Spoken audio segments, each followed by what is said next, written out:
ভিক্ষুক রাস্তা দিয়া যায় আর জমিদারের পুত্রবধূও যায়।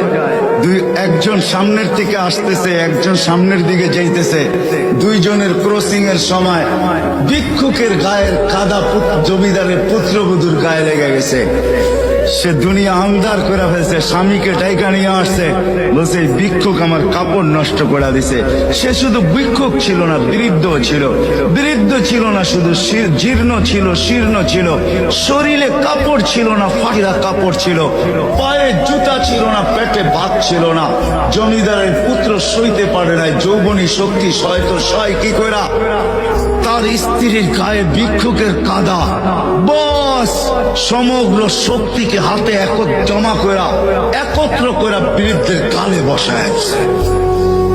বৃদ্ধ কিচ্ছু বলে নাই, শুধু উপরের দিকে তাকায় দু তিনটা শব্দ উচ্চারণ করছেন।